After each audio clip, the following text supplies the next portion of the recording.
So this is an up-close look at the iPhone 15 Pro Max in natural titanium and my first impressions after a few days with this phone.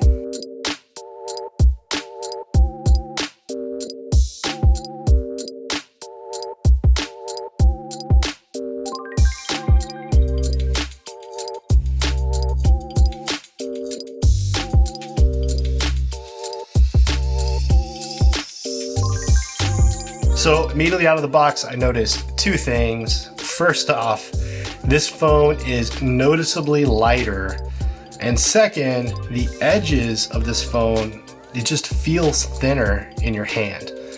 Now, I watched MKBHD's review last night, and he talked about how the iPhone is kind of like the Porsche, and that upgrades from year to year are more refinements than major changes, and I would agree with him on this. In my opinion, this year's model is the most refined iPhone experience yet. From the Super Retina XDR display with ProMotion, the always-on lock screen and new standby feature, continued improvement in the camera module, which now gets you 120 millimeters of zoom. They've added emergency SOS via satellite. Apple continues to refine and improve the features available in iPhone to make it a better product year after year.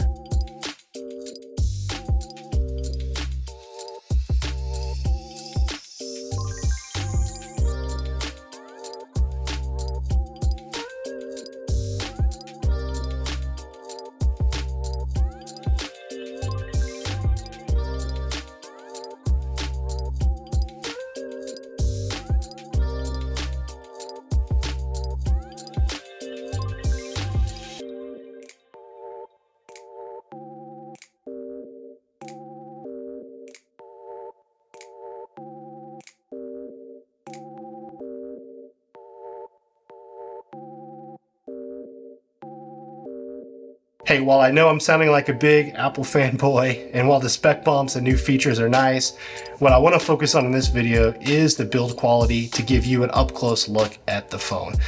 Now, Apple mentioned it weighs about 9% lighter than last year's model.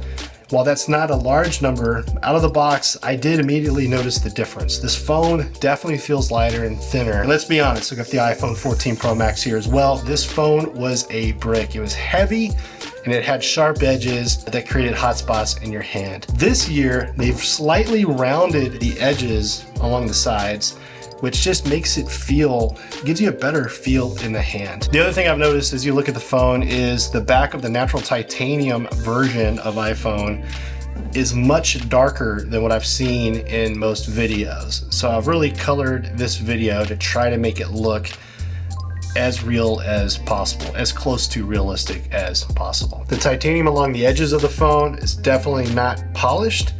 It really gives the phone a much more raw, industrial look.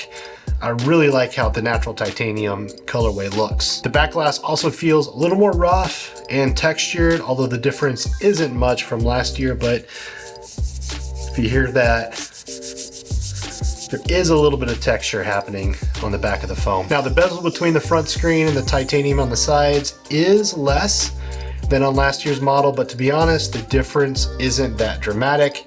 At first, I didn't even notice it, but where I did notice it a little bit is in vertical scrolling. It just felt like the words or the images at the bottom of the screen were falling off the bottom edge of the screen a little bit more than in previous years. Now, one thing I really do like is that the camera lenses sit much more flush with the metal surrounding them on the iPhone 14 Pro Max. Last year they stuck out pretty far on the back. But I like this look a lot better, where the camera lens is actually really flush with that camera mount.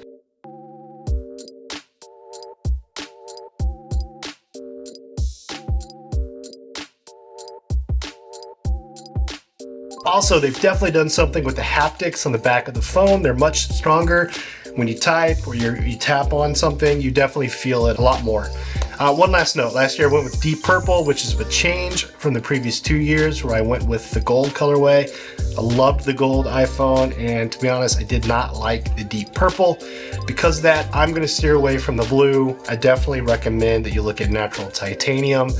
Plus, we've all seen at this point thanks to Jerry Rig everything, that the color coating over the titanium is not very durable and can easily be scratched away. So I think the wear and tear on the natural titanium will be much better. Well, hey, I hope this gives you a good feel for iPhone 15 Pro Max in natural titanium. Let me know if you have any questions down in the comments. Thanks for watching. I'll see you in the next video. Peace.